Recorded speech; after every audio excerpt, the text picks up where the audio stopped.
All right. Thank you for joining me again today. Today we're going to talk a little bit about sin. First, what is sin? So we'll define what sin exactly is. Then we'll talk about inherited sin, which is our initial legal standing with God. And then I'll talk a little about our sinful nature and the results of sinful nature and sinning. So first, what is sin? Well, we define sin as a failure to conform to the moral law of God in act, in attitude, or in nature. So we know that doing acts such as stealing are wrong, but we could also have an attitude of covetousness. If we desire to take things with our heart, then that is also a sin. It's also a sin, just as if we were doing the action itself. We could also be in a state of sin, which is just being in an unforgiven state, never making things right with God. And that is an act of sin, just being in that state.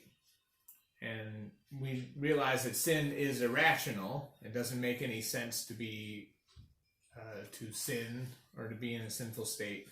And it's actually harmful to the sinner. So then I also want to talk briefly about inherited sin. So when Adam sinned, since we are counted as his descendants, we are sinners. It says in Romans 5, by one man's sin, many were made sinners.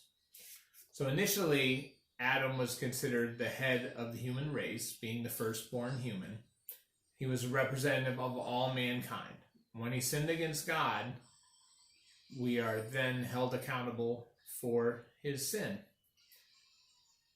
This may seem unfair to some, but fortunately for us, Christ was also considered to be the head of all those who were redeemed by him. So his obedience and righteousness are then held to represent all who accept Christ. We read in Romans 5:19, for as by one man's disobedience the many were made sinners, so by one man's obedience the many will be made righteous.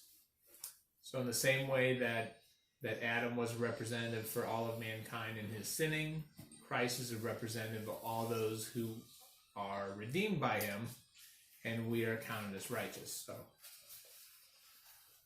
then I'll talk lastly about sinful nature. So just as we inherited the guilt from Adam's first sin, we also inherit a sinful nature from Adam. So from birth, we all have a sinful nature. And because of that, every part of us has been contaminated by sin.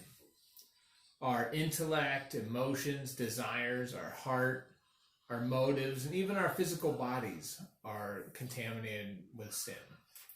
Because of this, initially, we can do nothing but sin.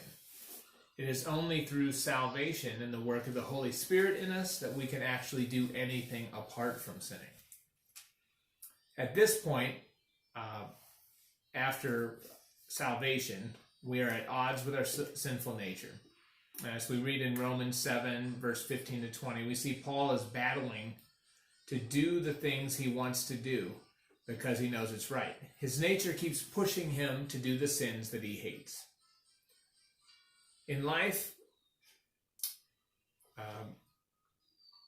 each sin is equal in that it separates us from God and makes us guilty. But there's also greater and lesser sins. Now, this means, in essence, that there's still sins and they separate us from God, but they can have different effects because the consequences can be very different. Now, the desire to steal from your neighbor is a sin, but that's different from actually stealing from your neighbor and the consequences that can bring you. But I actually look forward to the future after this life and the next, when my nature will be restored to the way that God had initially created us, where I would not even consider sinning. So, today we talked about sin a little bit. What is sin? Defining it. Talked about our inherited first sin from Adam and our sinful nature and the results from that. So, thanks a lot for joining me today.